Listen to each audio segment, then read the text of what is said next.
Good morning, everyone. Very good morning to all of you. Very good morning to all of you.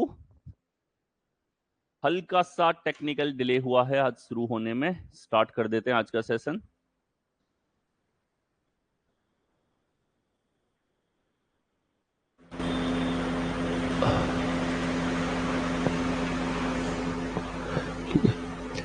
तो आइए, जैसा मैं कहता हूं कि हमारे 7 टॉपिक्स की निर्भरता है अक्षरों के ज्ञान के ऊपर.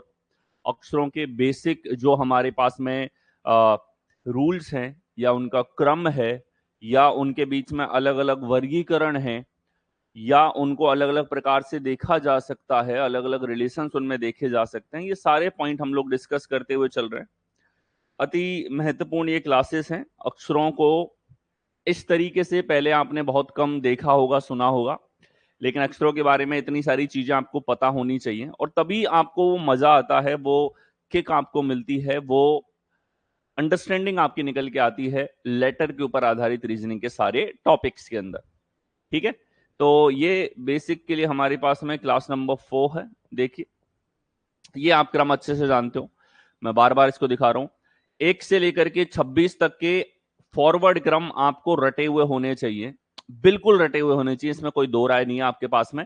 ए से जेड तक हमारे पास में क्लॉकवाइज अरेंजमेंट लिया जाता है. जब भी लॉजिक की बात होगी, जब भी किसी भी टॉपिक के बीच में लॉजिक देखना होगा अक्षरों के बीच में, तो हम ये मान के चलते हैं कि अंग्रेजी वर्णमाला के अक्षर एक सर्कुलर व्यवस्था को फॉलो करते हैं, जिसका अर्थ ये होता है कि जेड पे अल्फाबेट खत्म नहीं होते, जेड के बाद वापस से ए, फिर बी, फिर सी, फिर डी, इस तरीके से चलता है. ए के पीछे अगर जाना है तो ए के पहले जेड, फिर वाई, फिर एक्स, इस तरीके से आपस में इंटर रिलेशंस होते हैं. और इनके ऊपर आधारित हमने रिलेशंस की बात करी थी. घड़ी की दिशा में रिलेशन, घड़ी के विपरीत दिशा में रिलेशन, स्थान और बीच के अक्षर हमने यहां पर निकाले थे. जिस तरीके से अक्षरों के बीच में संबंध देखा जाता है, तो अक्षरों का क्रम, अक्षरों के बीच में संबंध, अक्षरों के ग्रुप के रूप में रिलेशंस, उनके बीच में ग्रुप के बीच में संबंध, ग्रुप के योगफल कितने तरह के बन सकते हैं, उस पे हम लोग और यहां पे बात करेंगे. तो देखिए, हम लोग आ चुके थे यहां पे जो कॉन्सेप्ट हैं हमारे पास में. क्या कॉन्सेप्ट? कि लेटर, ग्रुप ऑफ लेटर जो हमारे पास में है, group of letters and relation. देखो किस तरीके से देखना होता है. अक्षरों का समूह और उनके बीच में रिलेशन की यहां पर बात करनी है, उनके क्रम के साथ में. कई तरह के कॉम्बिनेशन बन जाते हैं, बहुत प्यारे ये कॉम्बिनेशन हैं और इनके ऊपर एक आपको बहुत जबरदस्त थॉट प्रोसेस मिलेगा इन क्वेश्चंस के बारे में सोचने का. ठीक है, तो देखिए, जैसे हमारे पास में ये शब्द है यहां पे, कोई भी एक शब्द ले लेते हैं हम लोग, लेटर ही ले लेते हैं. ठीक है, या कैपिटल में लिख देता हूं इनको. ये एक शब्द है अपने आप में. क्या है? एक शब्द है, एक सार्थक शब्द है. अंग्रेजी वर्णमाला में मिल जाता है सार्थक शब्द, ये हमारे पास में यहां पर है. तो अब आप देखो, अगर हम क्रम की बात करें तो क्रम आपको याद हो गया होगा. एल 12 होता है, ई 5 है, टी हमारे पास 20 है, टी 20 है, ई 5 है, आर हमारे पास 18 है. ठीक है, इसके बारे में कुछ बेसिक जानकारी जो केवल अक्षर को देख के पता लग रही है. तो अक्षर को देख के आपके दिमाग में कितनी चीजें आई? सबसे पहले आया कि ये एक सार्थक शब्द है. सबसे पहले क्या आया? कि एक मीनिंगफुल वर्ड है. सर, मीनिंगफुल इसलिए है क्योंकि अंग्रेजी डिक्शनरी के अंदर, अंग्रेजी शब्दकोश के अंदर ये मिल जाता है. ठीक है, एक मीनिंगफुल वर्ड ये हमारे पास में है. दूसरा कि सर इसके अंदर देखा जाए तो हमारे पास में एक और दो बार स्वर आया है.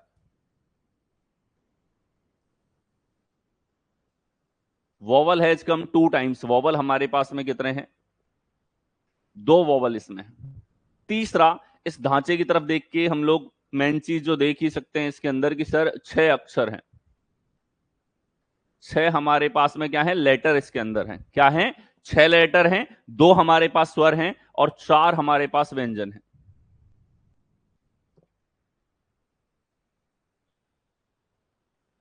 4 टाइम्स कॉन्सोनेंट हमारे पास में इसके अंदर आया है. 4 बार इसके अंदर क्या आ गया? व्यंजन आ गया.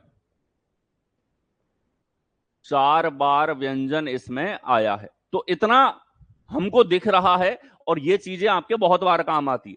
स्वरों की संख्या इसमें 2 है, 2 का प्रयोग ये अलग अलग तरीके से लॉजिक्स के अंदर करेगा।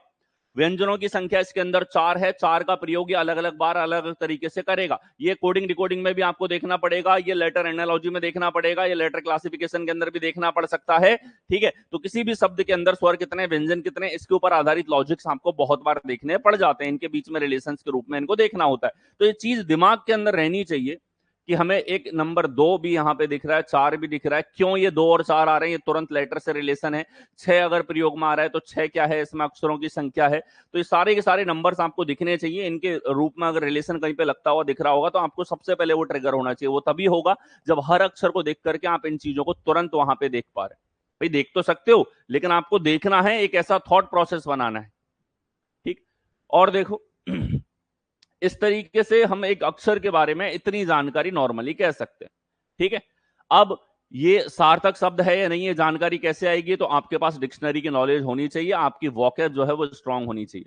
आप शब्द को पढ़ के एटलीस्ट ये तो बता पाएं कि वो एक सार्थक शब्द है या फिर एक अक्षरों का समूह है, उससे ज्यादा कुछ नहीं। ठीक है, तो ये डिसीजन, दूसरा अक्षर कितने, ये तो साफ आंखों से दिख ही रहे हैं आपको। इसमें स्वर कितने, व्यंजन कितने, वो आपको देखने होते हैं। वोवल हमारे पास 5 तरह के होते हैं, ए ई आई ओ यू। ठीक है, और कॉन्सोनेंट हमारे पास में बचे हुए जो 21 हैं वो सारे कॉन्सोनेंट हमारे पास में हो जाते हैं। तो ये हमारे पास में इस तरीके से किसी भी शब्द के बारे में इतना आपको पता होना चाहिए, इन चीजों का प्रयोग में लाया जाता है। अब देखो इसके योगफल के रूप में रिलेशन देखे जाएं तो आप देखेंगे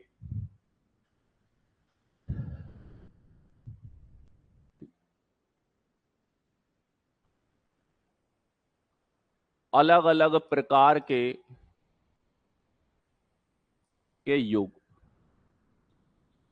ठीक, different type of some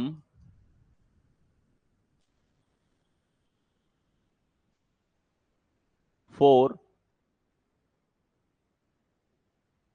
any word. ध्यान से देखना है इसको, क्योंकि ये एक बहुत विस्तृत सोचने का तरीका आपको देगा। किसी भी शब्द के अंदर हमारे पास में कितने प्रकार के सम बन सकते हैं, ठीक है, जिनके ऊपर डेफिनेटली आपके प्रश्न पूछे जाते हैं। जिस तरीके से एग्जामिनर सोचता है वो एक बहुत अच्छा ही आपको जो है पर्सपेक्टिव, एक सोचने का तरीका, एक नजरिया यहां पर देगा।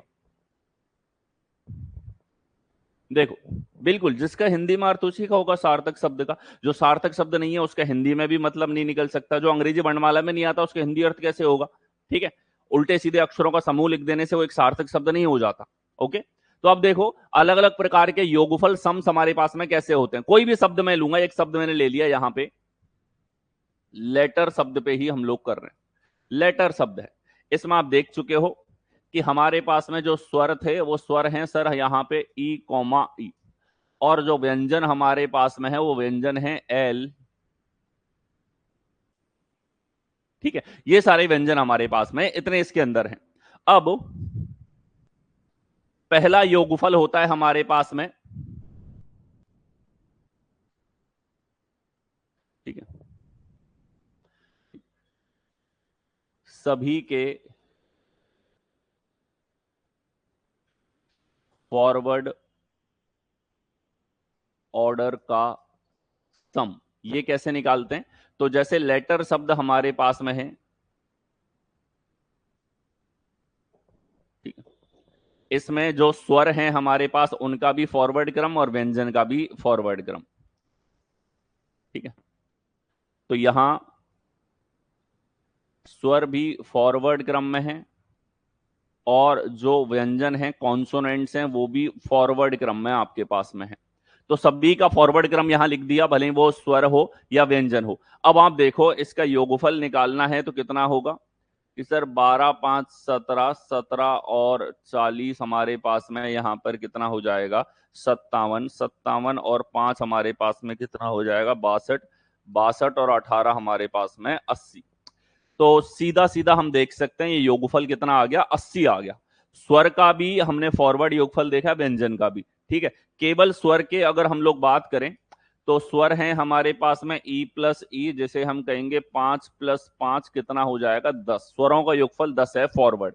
ठीक है, व्यंजन हमारे पास में है L plus T plus R, यानी कि 12 20 20 18। इनका योगफल कितना है हमारे पास में, कि सर यहां अगर हम लोग देखें तो हमारे पास में 20 और 20 40, 40 और 30 हमारे पास में 70, यानी कि व्यंजनों का योगफल है 70 और स्वरों का योगफल है 10। कब? जब हम फॉरवर्ड क्रम ले रहे हैं। कौन सा क्रम ले रहे हैं? फॉरवर्ड क्रम ले रहे हैं। ठीक है। दूसरा टाइप, तो यहां वोवल अपोजिट हो एंड कॉन्सोनेंट भी अपोजिट हो, दोनों के दोनों विपरीत ले रखे हो, ये दूसरा टाइप हमारे पास में बनता है। जैसे लेटर हमारे पास में है शब्द, अब इसमें एल का अपोजिट लिया जाए ओ है, ई का अपोजिट लिया जाए वी है, टी का अपोजिट लिया जाए हमारे पास में जी है, टी का अपोजिट लिया जाए जी है, ई का अपोजिट लिया जाए हमारे पास में वी है, आर का विपरीत लिया जाए हमारे पास में आई है। ये विपरीत आपको याद होंगे, ऐसी मैं आशा करके चल रहा हूं। नहीं याद है तो फिर ये मान लो कि आप बात सुन नहीं रहे हो, पढ़ नहीं रहे हो। ठीक है। तो ये हमारे पास में यहां पर वोवल और कॉन्सोनेंट दोनों का विपरीत लिखा। अब इनका योगफल निकालो, तो सर यहां O 15 है, V 22 है, G 7 है, G 7 है, V 22 है, I हमारे पास 9 है। ठीक है। सम अगर निकालेंगे तो ये देखो 15 और 7 हमारे पास में हो जाएगा, यहाँ पे 22 दूनी 44, 44 7 51, 51 9 60, 60 और 22 हमारे पास में कितना हो जाएगा? 82। तो यहाँ ऑपोजिट सम इसको हम नाम देंगे, क्योंकि विपरीत का सम है। ये कितना आ रहा है हमारे पास में? 82। कितना आ रहा है? 82 हमारे पास में यहां पर आ रहा है। तो अपोजिट्स का सम कितना है? 82। इनके बीच में मैं रिलेशन भी बता चुका था। ठीक है। इनके बीच में एक बहुत प्यारा रिलेशन भी आता है हमारे पास में, ये पहले मैं बता चुका हूं, क्विकली दोबारा बता देता हूं कि सम प्लस अपोजिट सम का योगफल हमारे पास 27 गुणा नंबर ऑफ लेटर होते हैं। ठीक है। यानी कि योग और विपरीत योग ये बराबर होता है 27 गुणा अक्षरों की संख्या।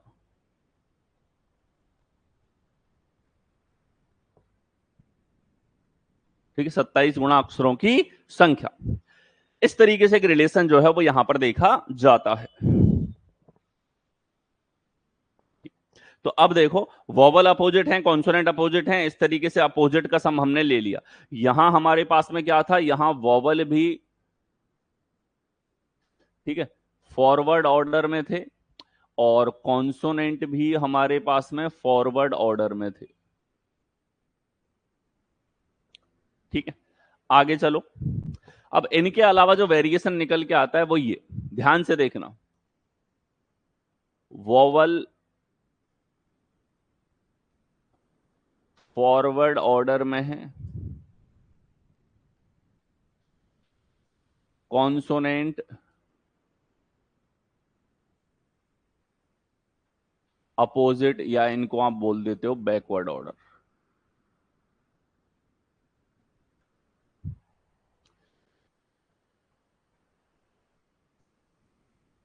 तो स्वर और व्यंजन आप लोगों ने दिखे यहां पर अपोजिट बैकवर्ड ऑर्डर यहां पर हो गया, और इसके अलावा फॉरवर्ड ऑर्डर हमारे पास में यहां पर हो जाता है। तो अब आप देखें कि सर यहां हमारे पास में, ठीक है, ये कॉम्बिनेशन है, फॉरवर्ड है, उधर बैकवर्ड है। तो लेटर शब्द में हमने देखा जाए यहां पे, तो वोवल फॉरवर्ड ऑर्डर में ही रहे, ई ई रहे, लेकिन इनका अपोजिट हो जाए एल का अपोजिट हो जाए ओ, टी का अपोजिट हो जाए जी, टी का अपोजिट हो जाए जी, आर का अपोजिट हो जाए आई। अब इनका योगफल निकाला जाए तो आप ध्यान से देखना, ओ 15 है, ई 5 है, जी 7 है, 7 है, ई 5 है, और ये हमारे पास में 9 है। अब योगफल देखो, 15 और 5 20, 20 और 14 हमारे पास 34, 34 और 14 हमारे पास में आ जाएगा यहाँ पे 48। तो अब इनके पास में जो योग आ रहा है हमारे पास में, ये कितना आ गया? 48। यानी ये 48 लाने का एक तरीका हो गया। 48 हमारे पास में आएगा कब? जब हमारे पास में वोवल फॉरवर्ड क्रम में है वास्तविक, और कॉन्सोनेंट का उल्टा कर दिया। अब इसका उल्टा एक और केस बनता है कि सर यहां पे कॉन्सोनेंट जो हमारे पास में है,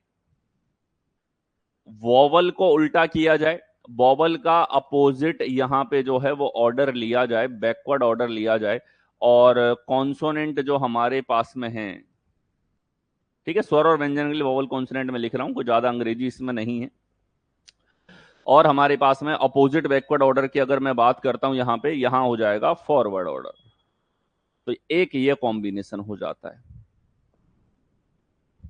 ठीक है, तो देखो कि सर यहां हमारे पास में लेटर जो शब्द है, एक और कॉम्बिनेशन सम निकालने का ये होगा कि वॉवल का तो अपोजिट ले लो, ई का वी हो गया, ई का वी हो गया, बाकी सब समान है, बाकी सबका फॉरवर्ड ऑर्डर है। तो एल हमारे पास में 12, ई हमारे पास में 22, टी 20 है, टी 20 है, वी 22 है, आर 18 है। तो यहां जो योगफल हमारे पास में आता है वो कितना आ जाता है? यह आ गया हमारे पास में सर 12, 20 चौके 80, 4 84, 84 और 12 हमारे पास में कितना आ जाएगा यहाँ पे? 12 18 30, तो 8 3 11, 114, 114 हमारे पास में यहाँ पर आ जाता है। कितना आ जाता है? 112 हमारे पास में यहाँ पर आ जाता है। ठीक है, तो 114 हमारे पास में आ गया, ये सम हमारे पास में यहाँ पर होगा। तो एक सम तो ये हुआ वोवल का उल्टा कर दो, कॉन्सोनेंट समान है। एक ये हो गया कि वोवल का सीधा रखो, कॉन्सोनेंट को उल्टा कर दो। ठीक है, एक कॉम्बिनेशन ये था दोनों को उल्टा कर दो, एक कॉम्बिनेशन ये था दोनों को सीधा रहने दो। ये 4 तरह के हमारे पास में सम बनते हैं, जो चारों के चारों आप लोगों के यूजफुल होते हैं। नहीं हो पाएंगे सागर, ठीक है, हर एग्जाम नहीं कराई जा सकती है। आ, मुझे पता है कि आप लोगों की इच्छा होती है सारी एग्जाम हो जाए, लेकिन ह्यूमनली ये पॉसिबल नहीं है। ठीक है, मैं बहुत एफर्ट्स लगाता हूं और बहुत कुछ फ्री में मैंने यूट्यूब पे दिया है, जो रिकॉर्ड है किसी ने नहीं दिया, लेकिन सब कुछ ये एक्सपांड नहीं किया जा सकता। ठीक है भाई, मुझे कोई अंबानी सपोर्ट नहीं करता है, ओके, इस चीज को आप लोग समझे। और मैं फिर भी अपना फुल एफर्ट देता हूं ताकि जितना मैं कर सकूं बच्चों के इंप्रूवमेंट के लिए वो किया जा सके। ठीक है, और ऐसा नहीं है कि मेरे पास लाइफ में और कोई ऑप्शन नहीं इसलिए मैं ये काम कर रहा हूं, मेरे पास बतेरे ऑप्शन है और फार बेटर ऑप्शन है। ठीक है, लेकिन मैं ये करता हूं ताकि मैक्सिमम बेनिफिट बच्चों को दिया जा सके। ठीक है, लेकिन इस चीज को समझो, हर एक इच्छा पूरी नहीं की जा सकती, भले वो डीएसएस भी हो या स्टेट लेवल एग्जाम हो, हर कुछ मैं नहीं करा सकता। बहुत सारे बाउंडेशंस हैं, चीजें टाइप होती हैं, उसके लिए एडिटर बैठाना पड़ता है, बहुत तरह की चीजें होती हैं, 10 लोग काम करते हैं तब जाके एक फाइल पूरी तैयार होती है, और उसमें कई गुना खर्चा आता है। नहीं कर सकता मैं, नहीं, मेरे कोई पेरेंट्स ग्रैंड पेरेंट्स कोई अंबानी नहीं रहे, कोई अडानी नहीं रहे, मुझे कोई ऐसे फंडिंग नहीं आती है ऊपर से कि ये फंडिंग है बेटा ये करवा दो बच्चों के लिए। ठीक है, कोई फंडिंग नहीं करता उस चीज के लिए।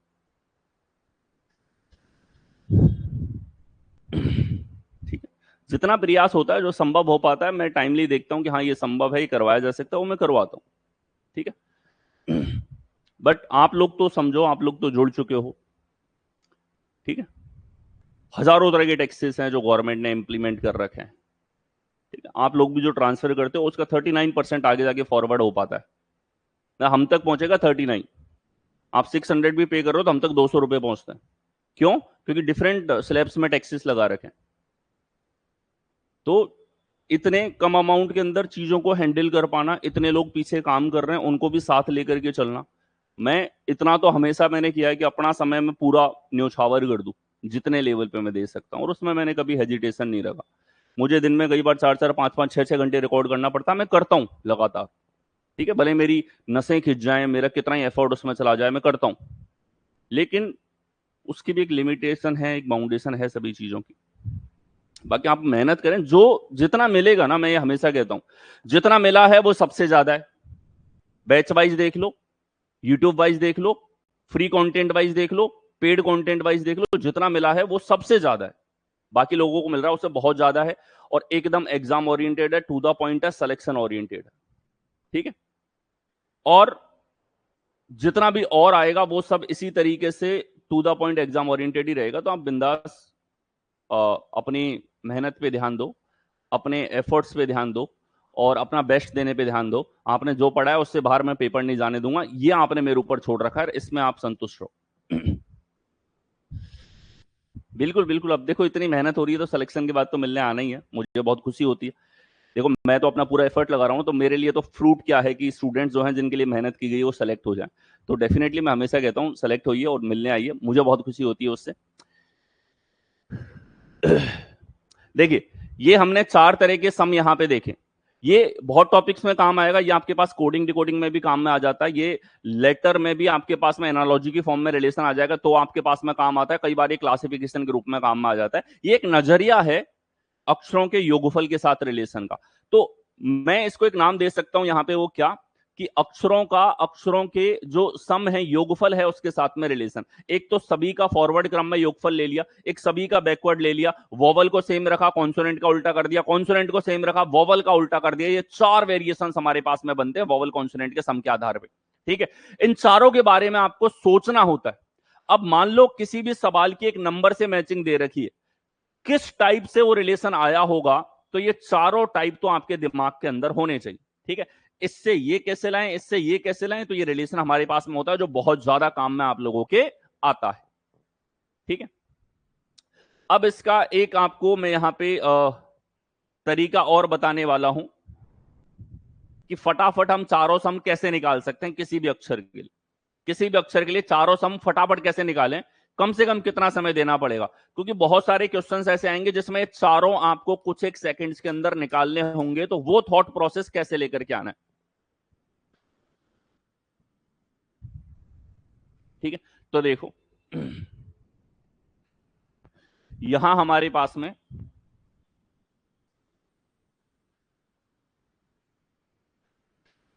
कोई भी शब्द मैं लेता हूं, जैसे ये है हमारे पास में पर्सनल।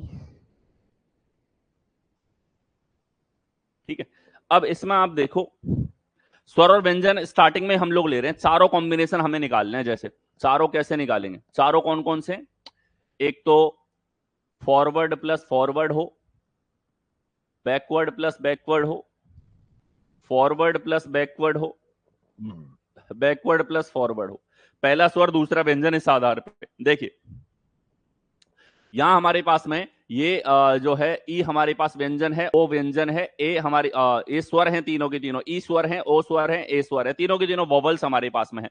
तो वॉवल्स आप लोगों ने देखे कि sir E plus O plus A vowels हैं 5, 15, 1।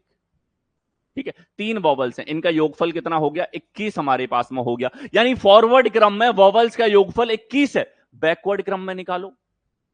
ठीक है, ये किसमें है, फॉरवर्ड हमारे पास में है, तो बैकवर्ड में कितना होगा कि सर 3 अक्षर हैं, डायरेक्टली हमारा कॉन्सेप्ट लगाएंगे, 3 अक्षर हैं तो 27 गुणा 3 में से 21 घटा दो, ये 60 हमारे पास में यहां पर आ जाएगा। ठीक है, और देखो यहां देखा जाए तो हमारे पास में यहां पे जो व्यंजन है वो व्यंजन कौन कौन से हैं कि सर व्यंजन है PRSNL, ये सारे के सारे हमारे पास व्यंजन हैं। ठीक है, इनके क्रम को देखा जाए तो PRSNL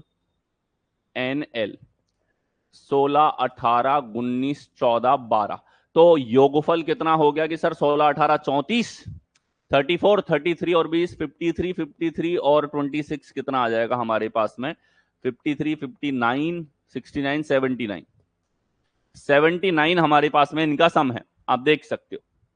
ठीक है, 16, 18, 34, 34 और 19 देखा जाए 53, 57, 67, 69 और 79।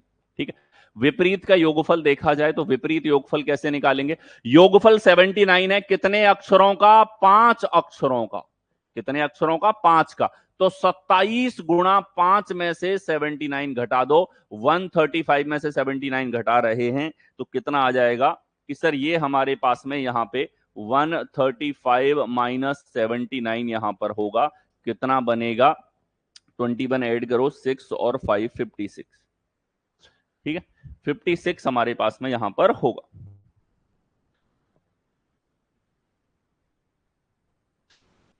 56 ये हमारे पास में यहां पर हो जाएगा। तो अब आप देखें, अब कितने कॉम्बिनेशन है ध्यान से देखना, फॉरवर्ड प्लस फॉरवर्ड, तो फॉरवर्ड 21 है, वोवल का, कॉन्सोनेंट का फॉरवर्ड है 79, तो ये कॉम्बिनेशन यहां होगा। बैकवर्ड प्लस बैकवर्ड, बैकवर्ड यहां 60 है और विपरीत का योगफल यहां 56 है। और देखो फॉरवर्ड प्लस बैकवर्ड, तो फॉरवर्ड है 21 और इसका बैकवर्ड है व्यंजन का हमारे पास में 56। और चौथा हमारे पास में बना है कि बैकवर्ड हमारे पास में व्यंजन का हो, ये है 60 और फॉरवर्ड इसका हो 79। ये 4 कॉम्बिनेशन हमारे पास में होते हैं, 4 तरह के सम हैं, इस तरीके से तुरंत निकालने होते हैं हमारे पास में। ठीक है, ये कितना आया हमारे पास में कि सर ये 100 आया है। इधर कितना आया हमारे पास में 11 116 आया है। ठीक है, इधर कितना आया हमारे पास में तो 77 आपके पास में आया है। इधर कितना आया हमारे पास में 9 7 से 13 139 हमारे पास में आया है। तो ये सारे के सारे हमारे पास में यहां पे क्या आ जाते हैं, यहां पे हमारे पास में सम यहां पर आ जाते हैं, backward plus backward, backward plus forward, forward plus backward, forward plus forward, 4 तरह के कॉम्बिनेशन है। इस अकेले शब्द से ये चारों लाए जा सकते हैं। इससे 100 भी आ सकता है, 77 आ सकता है, 139 लाने का तरीका यह है, 116 लाने का तरीका यह है। ये चारों इससे लाए जा सकते हैं और ये चारों इस प्रकार से आएंगे।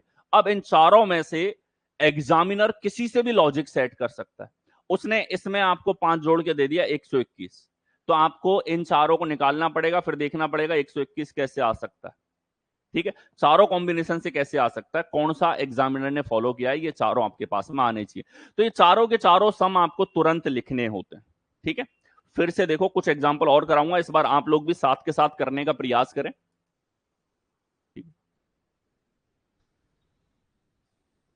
प्राइड हमारे पास में है, तो आप देखो यहां हमारे पास में आई और ई है, ये दोनों के दोनों हैं स्वर और ये तीनों हैं व्यंजन। ध्यान से देखना 16 18 4 ये व्यंजन है। तो ये कितना हो गया हमारे पास में, इनका योगफल देखा जाए 18 4 22 16 हमारे पास में 38। तो व्यंजन में हमारे पास में फॉरवर्ड है 38 और बैकवर्ड कितना हो जाएगा, 3 अक्षर हैं तो 27 तिया 81 माइनस 38 81 माइनस 38 हमारे पास में होगा 40 83 43 ये हमारे पास हो जाएगा। चलिए दोनों आगे स्वर की बात करता हूं मैं। तो स्वर हमारे पास में ध्यान से देखो आई और ई है।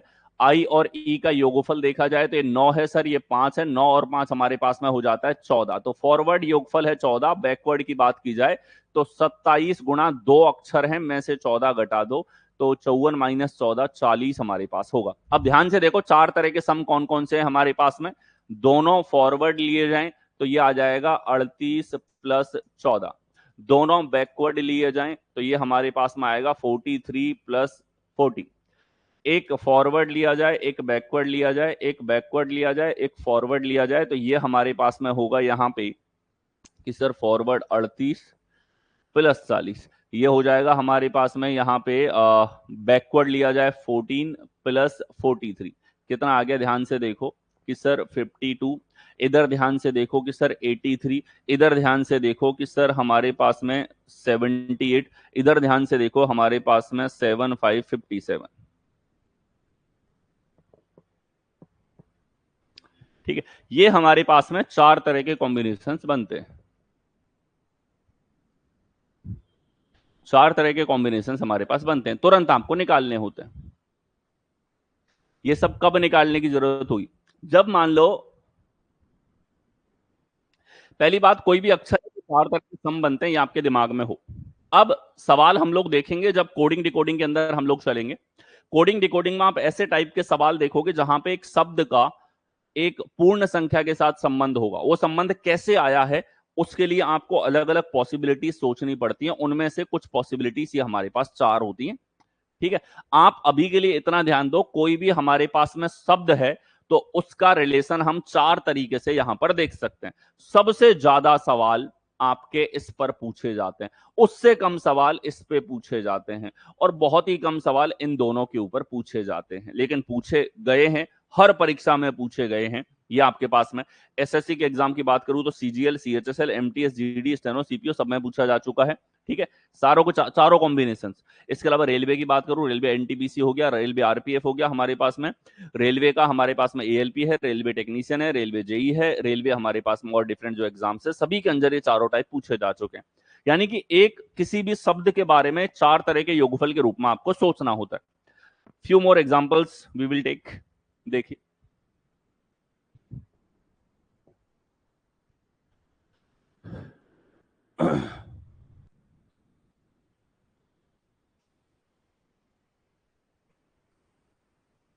ठीक है, जैसे ये हमारे पास माइंडेड। अब इसमें देखो कि सर वॉवल कितने हैं, कि सर वॉवल देखा जाए हमारे पास तो 2 है, ये हो गया 9 और 5। तो स्वर की मैं बात करूं फॉरवर्ड और बैकवर्ड, तो स्वर फॉरवर्ड हो जाएंगे 9 + 5 14, और बैकवर्ड देखा जाए 27 दूनी 54 40। व्यंजन की बात करें तो व्यंजन बाकी सारे हैं हमारे पास में। फॉरवर्ड ऑर्डर देखा जाए तो एम हमारे पास में 13, एन हमारे पास 14, 4 + 4, ठीक है, कितना आ गया 27, और 8 हमारे पास में यहाँ पर 35। और यहाँ बैकवर्ड की अगर मैं बात करूं तो ये हमारे पास में 27 चौके 108 -35, तो ये बनेगा 3 और 7 73।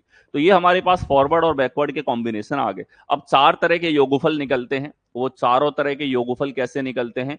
एक तो दोनों को फॉरवर्ड ले लिया हमने, तो दोनों का अग्रणी क्रम कितना हो गया 14 हमारे पास यहाँ पे, और 35 हमारे पास यहाँ पे, तो ये आ जाएगा 49। दूसरा, दोनों का बैकवर्ड हमने ले लिया, तो एक का 40 है, एक का 73 है, ये हमारे पास 113, ठीक है। अगला, एक को फॉरवर्ड एक को बैकवर्ड ले लिया हमने, तो 14 है प्लस, ठीक है, ये हो जाएगा बैकवर्ड हमारे पास 73, इधर बैकवर्ड प्लस फॉरवर्ड ये 40 हो जाएगा, इधर 35 हो जाएगा, कितना आ गया 49 यहाँ आया, 113 इधर आया। यहाँ देखा जाए तो ये 87 हमारे पास इधर आएगा, इधर देखा जाए तो ये 75 इस तरफ आएगा। ये हमारे पास में चार तरह के इस तरह के कॉम्बिनेशन यहाँ पर बनते हैं, ठीक है। तो किसी भी शब्द के बारे में चार तरह के योगफल निकाले जा सकते हैं। इसके ऊपर बहुत सारे एग्जाम्पल हम कर चुके हैं, पहले भी हमने ये डिस्कस किया था। अति महत्वपूर्ण ये हमारे पास में यहाँ पर जो है कॉन्सेप्ट है कि किसी भी शब्द के इस तरीके से रिलेशंस देखना, ठीक है। अब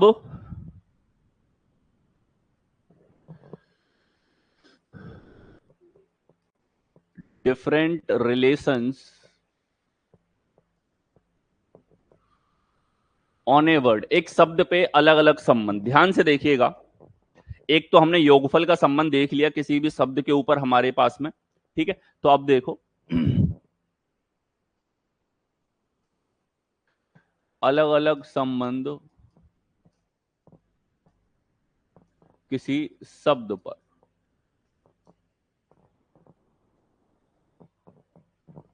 ठीक है। तो देखो यहां हमारे पास में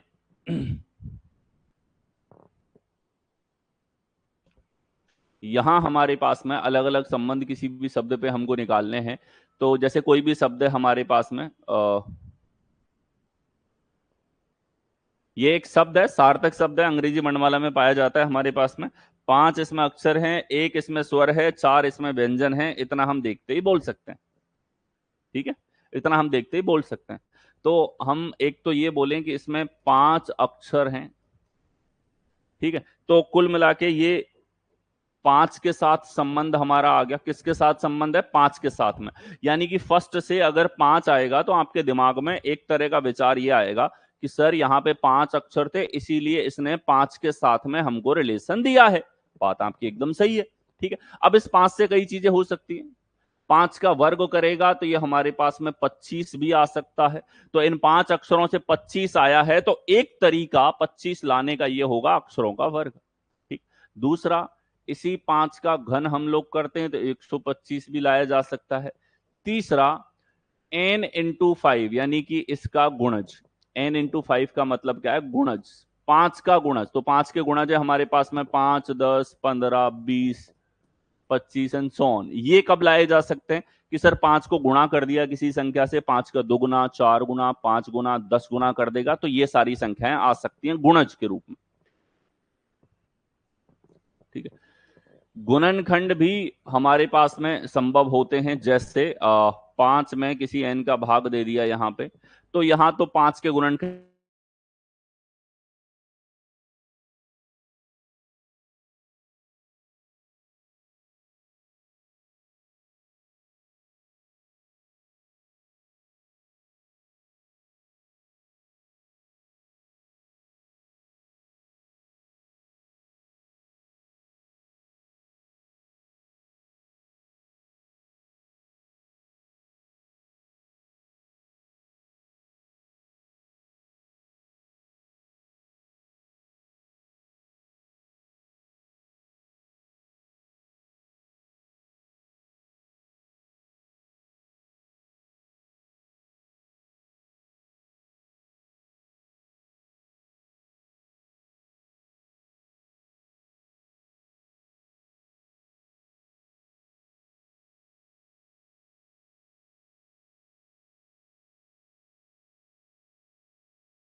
गुड मॉर्निंग।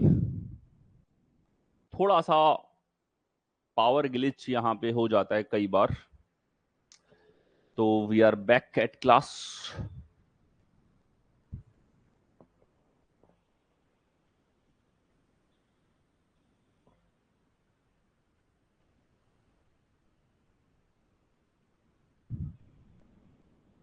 चलिए, यहां थे हम लोग, और किसी भी अक्षर के ऊपर हमारे पास में ये सारे रिलेशंस जो हैं वो यहाँ पे बनाए जा सकते हैं। ठीक है, तो देखिए आप लोग देख पा रहे हैं, राइट?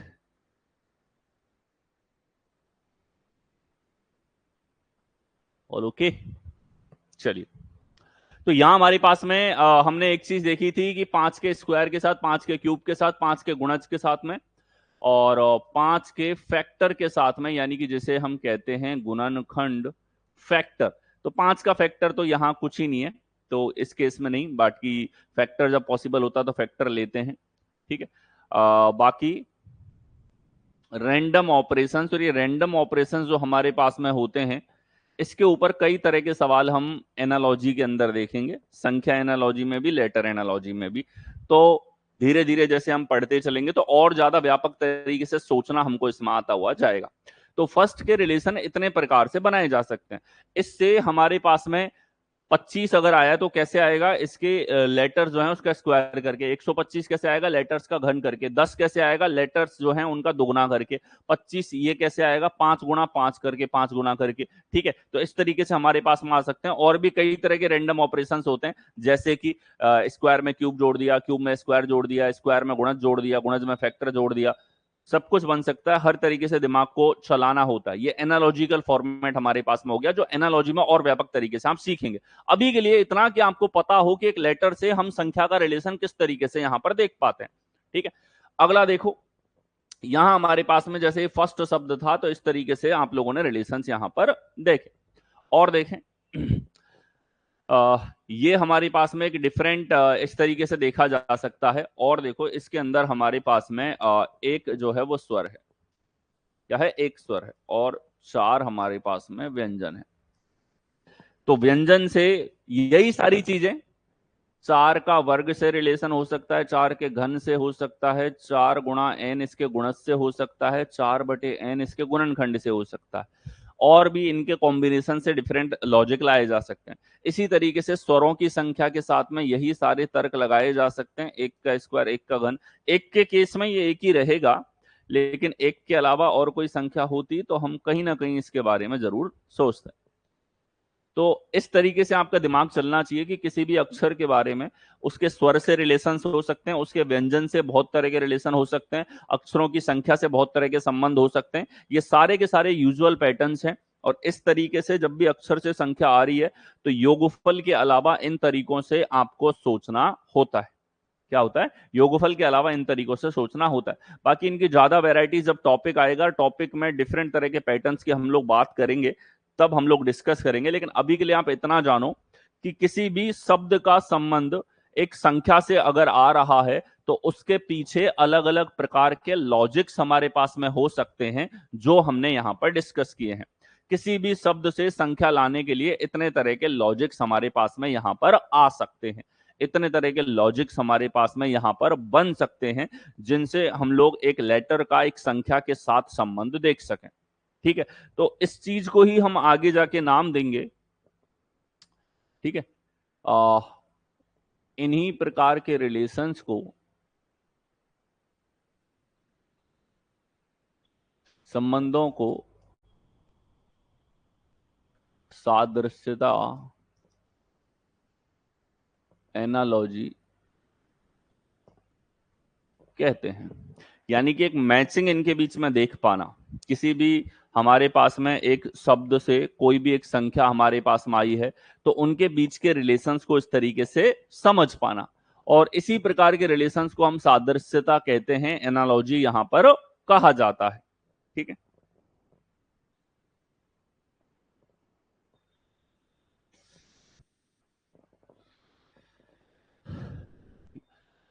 इस तरीके से कहा जाता है। अब ये हमारे पास में यहाँ पर एनालॉजी की आप परिभाषा भी समझ सकते हो कि सादृश्यता हमारे पास में क्या होती है कि डिफरेंट कॉम्बिनेशंस, अलग अलग तरीके से जो रिलेशंस को दर्शाने के अलग अलग तरीके होते हैं, उन सारे रिलेशंस को इस तरीके से समझना, उन सारी संभावनाओं को इस तरीके से देखना, यही हमारे पास सादृश्यता होती। अब देखो, अक्षरों के डिफरेंट डिफरेंट वर्गीकरण के बारे में हमने प्रीवियस क्लासेस में देखा। अक्षरों के ऊपर बनने वाले संख्या लाने के तरीकों के बारे में हमने आज देखा कि अक्षरों से संख्या लाने के कितने तरीके हमारे पास में हो सकते हैं, कुछ को हमने डिस्कस किया। अब इनके आपस में कॉम्बिनेशन लगा के बहुत तरह की चीजें बन सकती हैं। ठीक है, और उनके ऊपर ज्यादा डिटेल में और पैटर्न वाइज एनालिसिस हमारा होगा कोडिंग डिकोडिंग के अंदर। अभी के लिए आप इतना समझें कि शब्द से हमारे पास में अलग अलग संख्याएं जो हैं वो किस तरीके से लाई जा सकती हैं, तो ये रिलेशन हमारे पास हो सकते हैं। ठीक है, अंग्रेजी वर्णमाला के वर्गीकरण कितने तरह के हैं, तो वर्गीकरण हम लोग देख चुके हैं कि अंग्रेजी वर्णमाला जो है उसमें हमारे पास यहाँ पे स्वर और व्यंजन के आधार पे वर्गीकरण हो सकता है। इसके अलावा सम स्थान और विषम स्थान पे जो लेटर आते हैं इस आधार पे वर्गीकरण हो सकता है। अंग्रेजी वर्णमाला का पहला भाग और दूसरा भाग, पहला अर्ध और दूसरा अर्ध, इस आधार पे तर्क यहाँ पे किए जा सकते हैं। ठीक है, अंग्रेजी वर्णमाला जो हमारे पास में है उसके अंदर हमारे पास में अभाज्य स्थानों पे आने वाले अंक और बिना अभाज्य स्थानों पर आने वाले अंक, परफेक्ट स्क्वायर स्थान पे आने वाले अंक और बिना परफेक्ट स्क्वायर पे आने वाले अंक, परफेक्ट घन पूर्ण घन के स्थान पे आने वाले अंक और बिना पूर्ण घन के ऊपर आने वाले अंक, इस तरीके से डिफरेंट तरह के लॉजिक्स जो हैं वो इसके अंदर देखे जा सकते हैं। इतने प्रकार से वर्गीकरण किया जा सकता है। सिंगल डिजिट का हमारे पास क्रम हो, डबल डिजिट का क्रम हो, इस आधार पे लॉजिक यहाँ पे देखा जा सकता है। ठीक है, तो ये हमारे पास में कुछ तरीके होते हैं इनको देखने के। ठीक है, अब देखो, आ, कुछ लैंग्वेज हमारे पास में अंग्रेजी वर्णमाला के ऊपर कई बार पूछी जाती है रूल आधारित, जैसे लेटर में सीक्वेंस हमारे पास में क्या होती है।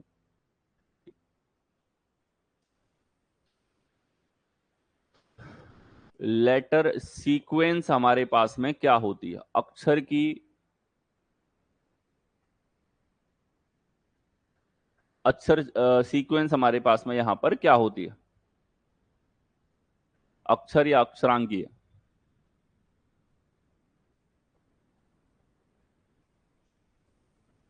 सीक्वेंस। देखो, अक्षर सीक्वेंस हमारे पास में एक साथ बहुत सारे अक्षर दे रखे हो, जैसा ऐसा कुछ आपको दे दिया जाए,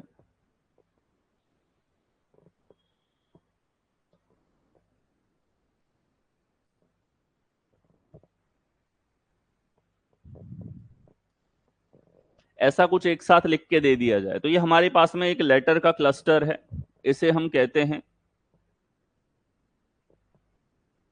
लेटर क्लस्टर या ग्रुप ऑफ लेटर। ये हमारे पास में है, क्योंकि इसका कोई सार्थक अर्थ हो ये जरूरी नहीं है, इसका कोई सार्थक अर्थ हो ये हमारे पास में जरूरी नहीं है।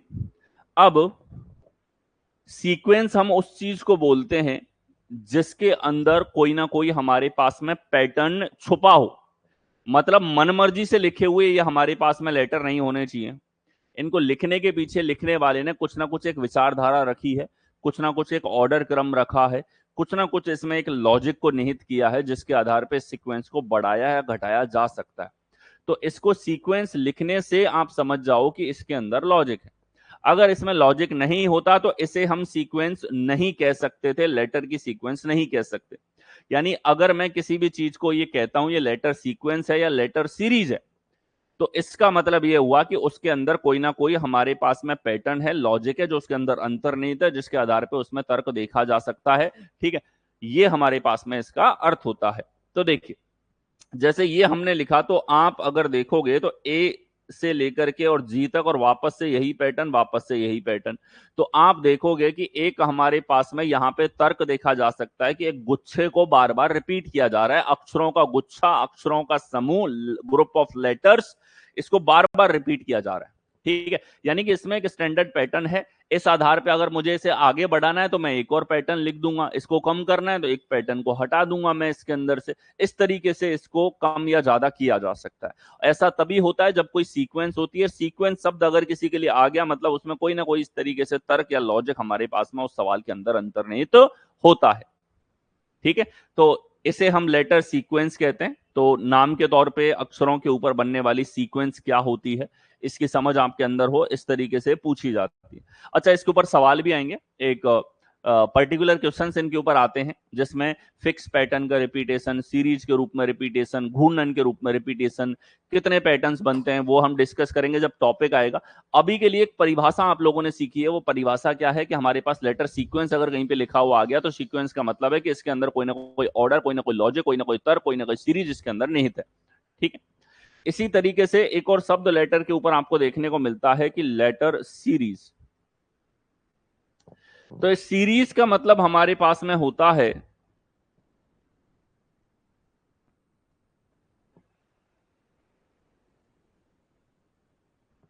अक्सर सीरीज का अर्थ हमारे पास में होता है यहां पे।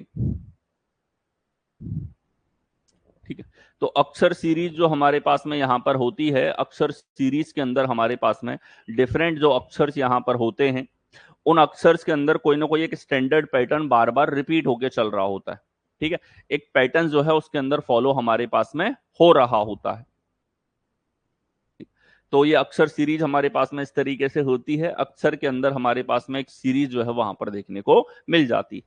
तो इस तरीके से हम लोग चल सकते हैं अक्षर सीरीज के बारे में।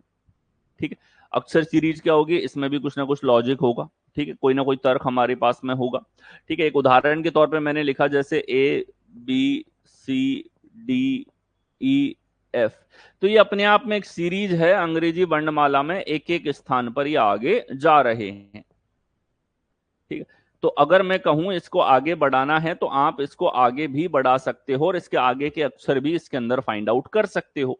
और ऐसा अगर है जिसके अंदर किसी भी ग्रुप ऑफ अक्षरों में ऐसा संबंध है जिससे उस संबंध को और आगे आप बढ़ा सकते हो लॉजिक का पता करके, या उससे कम कर सकते हो, तो इस तरह की चीज को हम सीरीज कहते हैं, जहां पे अक्षरों के बीच में इस तरीके से रिलेशन हमारे पास में चला हो। यहाँ गुच्छा नहीं है, गुच्छा होता है तो सीक्वेंस कह देते हैं, और जब हमारे पास में केवल इस तरीके से अक्षर चल रहे हो, अलग अलग तर्क हो, कॉमा लगा रखा हो या बिना कॉमा के स्पेस के साथ में इस तरीके से लिख रखा हो, एक लॉजिकल पैटर्न को फॉलो करते हैं, तब हम इसको एक सीरीज का नाम यहाँ पर देते हैं। इस तरह की चीज कभी भी अक्षरों में लिखी हुई रहेगी तो उसको हम कहते हैं कि लेटर सीरीज हमारे पास में है। कॉमा लगा के लिखा हुआ है, स्पेस दे के लिखा हुआ है, मतलब एक सीरीज हमारे पास में है। ठीक है, अक्षरों में सीरीज हमारे पास एक एक अक्षर की भी हो सकती है, एक से ज्यादा अक्षर की भी हो सकती है। सीक्वेंस का गुच्छा कितने भी अक्षरों का हो सकता है, दो दो अक्षरों का, तीन तीन का, चार चार का, पांच पांच का, छह छह का, या हमारे पास में जो है और भी बड़ा हो सकता है, इससे भी छोटा हो सकता है। ठीक है, तो इसे हम सीक्वेंस कहते हैं, इस तरह के पैटर्न को, इस तरह के पैटर्न को हम लोग सीरीज यहां पर कहते हैं। इनके ऊपर हम टॉपिक्स देखेंगे, एग्जाम में पूछे गए पैटर्न्स देखेंगे, इनके ऊपर बनने वाले डिफरेंट टाइप की वेराइटीज हम लोग देखेंगे जब इनके टॉपिक्स पे हम लोग आगे बढ़ेंगे। ठीक है, तो लेटर्स के ऊपर हमने बहुत सारे कॉन्सेप्ट को यहाँ पे डिस्कस किया है अक्षरों के बारे में। लगभग आप लेटर्स के बारे में पूरा जान चुके हो, थोड़ा बहुत इसके अंदर और बाकी है, जो मैं चाहता हूं कि एक और सेशन इसके अंदर हो। मैं लेटर्स को आपको बहुत सीरियसली लेना पड़ता है टॉपिक को, क्योंकि बहुत सारे एग्जाम में 35% तक इसका वेटेज होता है, बहुत सारे एग्जाम में 20 से 25% वेटेज होता है पूरे रीजनिंग का, जो आप लोगों से पूछी जाती है। तो आप इस चीज का ध्यान देना कि ये लेटर्स के ऊपर इतने कॉन्सेप्ट करा रहा हूं, ये आपके दिमाग में घुसने चाहिए। इन क्लासेस को बार बार सुनना है, बार बार रिपीट करना है आप लोगों को, और फिर जो आगे 6 7 8 टॉपिक आएंगे ना, वो मजाक बन जाएंगे आप लोगों के लिए। उनमें आपको ऐसा लगेगा ये सब हम लेटर के बेसिक्स के अंदर ही पढ़ चुके हैं। Okay, so that's it for today. मिलते हैं आप लोगों से नेक्स्ट सेशन के अंदर। धन्यवाद।